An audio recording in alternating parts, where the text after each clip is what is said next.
What's good, everybody? Welcome back to the Southern Spotlight Show. I'm your host, Mark Briley. This is your co-host, Golden Farnsworth. Today, guys, we are going to preview Atlanta Falcons versus the Seattle Seahawks and give our prediction also. But we're also going to give our opinion on the Hawks. At the end of this show, we're going to talk about the Hawks and their first two preseason games and what we think, what is going on with the Hawks team. Now, wait a second. You right there. Yes, you. The one who just tapped on our show. Give us a like and subscribe on the Southern Spotlight Show as we are going to try to bring much entertainment, comedy, and passion for your team. Thank you for watching the Southern Spotlight Show. We have the Atlanta Falcons versus Seahawks at 1 p.m. Eastern. Atlanta is 4-2. Looking at an opportunity, Golden, to be 5-2. When have we ever said that? Okay. Definitely wasn't with Ritter or Mariota. But the Seahawks are 3-3. They started the season 3-0, but currently is on a 3-game losing streak. All of these losses they have had in this 3-game losing streak span has not been close. Has not been close at all. Lost 29-42 to the Lions. Lost 29-20 to the Giants. I don't care if that's 9 points. You lost to the Giants. 36-24 to the Seahawks without McCaffrey. Okay? But you say, well, I mean, they put up over 20 points in each of these losses. Yes. But they have given up more than 29 points in each of these losses. If you're Kirk Cousins right now, you're licking your chops. All right. You're looking at your chops. You're looking at your fingers. Like, you're looking every type of food off your fingers right now because you're feeling good. Like, we're about to put up a lot of points. We just put up what? Back-to-back games with 33 points or more. Okay? You should be feeling great. So, with that being said, Golden, what are you looking for going into this Seahawks game, matchup-wise or any type of detail, what you feel for about this game? Yeah, well, I don't know how much longer we're going to keep up that performance on our offense. It may be 3 games. It may be 3 games. Obviously, like you said, the Seahawks defense has been pretty trash, and they're pretty mid-team now. They probably won't even get out of that division. And Gino himself has been very mid. He has 6 touchdowns, 6 interceptions. So he's not looking like that comeback player of the year anymore. But they do have one standout guy, which is always going to be Kenneth Walker. Kenneth Walker is one of the better running backs in the NFL. But, I mean, they're just a mid-team. Like, they really are. I expect us to win this game. I really do. But, the line's closer than I thought it was going to be. They're only 2.5-point favorites. We are, which I was surprised by. The Seahawks are a team that creep up on people. Gino's a guy that you can never write off. I mean, quite literally.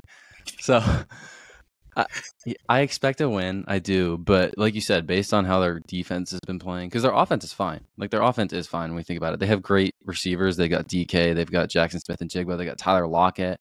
Even both their running backs are good. I mean, Zach Charbonnet is a great backup running back as well.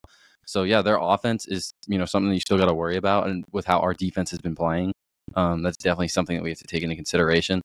But whose offense? I think it's just a matter of whose offense is going to score more points. So, and I think that's going to be us, hopefully, just like how we have been. I agree. You've already hit it with Kenneth Walker, biggest standout on their team. As whenever he's healthy, he's been consistent, and the Falcons have not been great.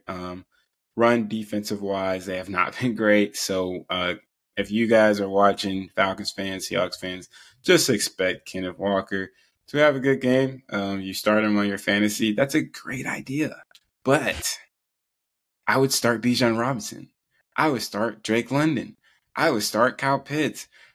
I've been doing that, and I've been winning a lot of games. So, like, if we're playing the Seahawks, I'm starting my guys. I mean, Darnell didn't get as many touches last game. I would start Darnell Mooney. Like, not all on the same team, guys, but seriously, like, if you got a mix of teams, those are guys I'm starting because the Seahawks cannot stop a cold, guys. This defense is pathetic. But if I got to go with a key matchup, with all seriousness, it's definitely the Falcons secondary versus the receivers against the Seahawks because, like you said, Gino, I mean, he's been mid, but he's definitely he'll make some plays. Okay, I mean, they scored 20 or more. There's a lot of teams in this league that's not doing that. Their last 3 games, they've struggled. but they consistently put up points. Yeah, he has had interceptions. He threw 2 interceptions against the Niners, and has an overall of 6 interceptions with his 6 TDs, right? So a lot of mid, but mid can also be good and bad. So you're going to see good and bad.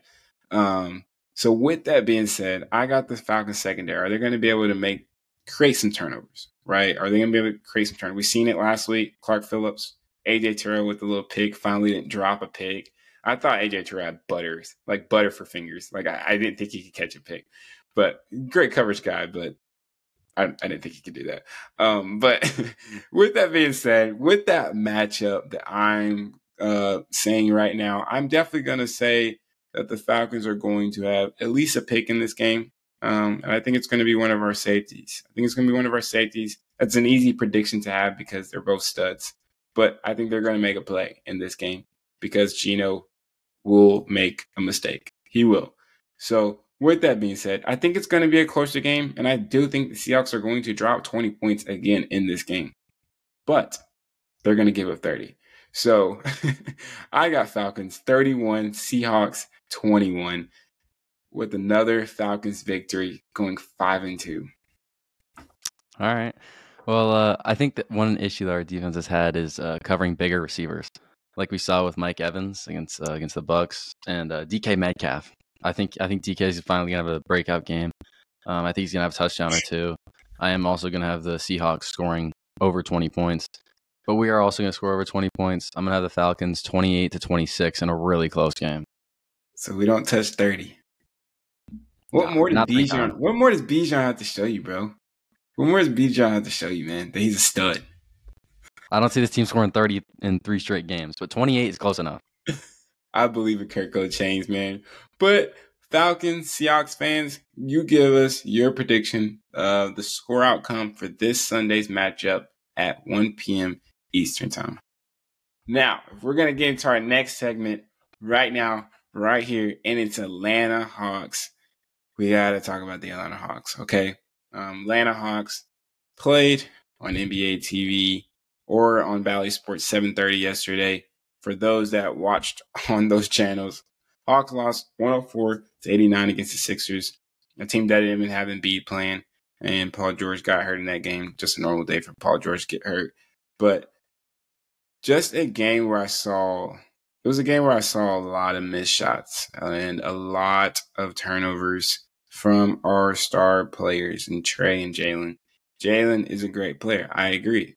But when he attacks in the middle, for those that watch, when he attacks in the middle, he does have a habit with making the same spin move that can get stripped. Okay. And Ricochet has a little bit of that in his game as well, where they get ripped a little bit.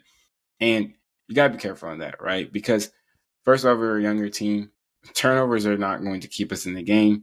And it's a preseason game, okay?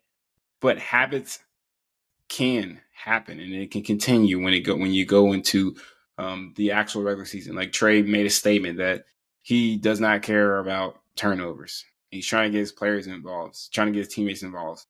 I get that, but it still can become a habit, right? So Trey and Jalen need to have this mindset going into this next preseason game against the Miami Heat and respond, because it wasn't great. But the Hawks, they didn't play as well, but they also had some days taken off that they were supposed to play against Miami. So they were on a 6-game break. Okay. Six days, guys. That's not like when you miss a game.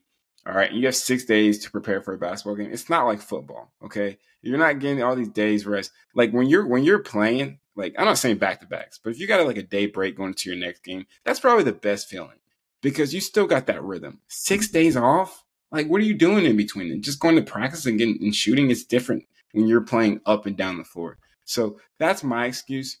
But this is a team that needs chemistry built, okay? DeJounte Murray's gone, okay? We know this. So you got guys like Jalen and Trey who barely even played much together last year because they had injuries, right? They both had injuries. And, it was just frustrating to see. And then you got Ricochet and Dyson who is playing alongside with them. So let's get it going. But we got to see Bogi yesterday.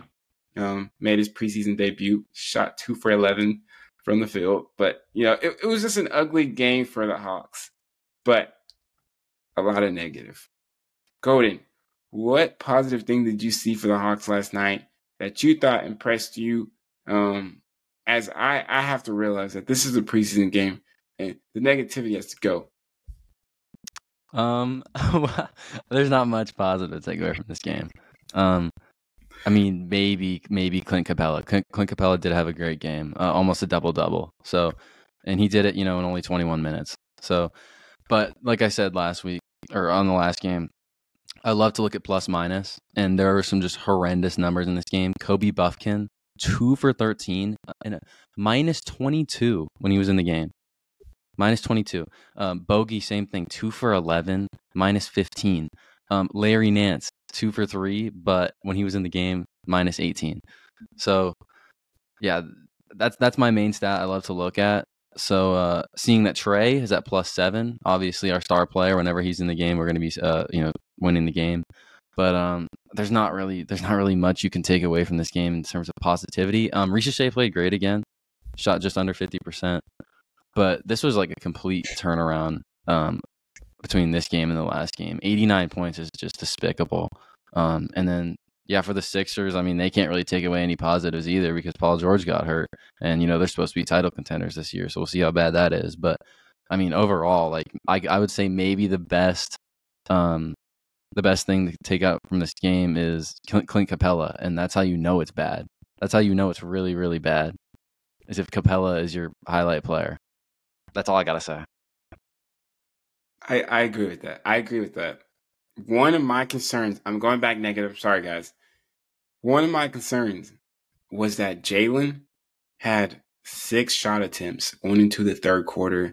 I love Zachary Ricochet. I love Trae Young. I love Bogi. But Jalen's shot attempts, it looked like he wasn't even there.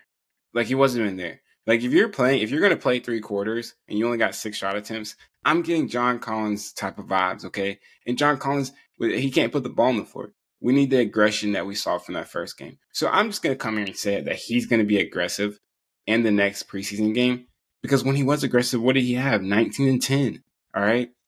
Now, my biggest take, my positive was the Hawks defense. Okay, whatever. Joel Embiid didn't play. Paul George got hurt. Okay, whatever. Tyrese Maxey was non-existent when Dyson Daniels was guarding him. I mean, we'll just talk about Tyrese Maxey's stat line right now. 5 for 18, 2 for 9 from 3. Dyson Daniels, it wasn't just Dyson on him. It was also Jalen on him. It was also Zachary Ricochet on him. When you have that lineup of Trey, Dyson, I'll put DeAndre in there. Jalen and Capella, it's nice.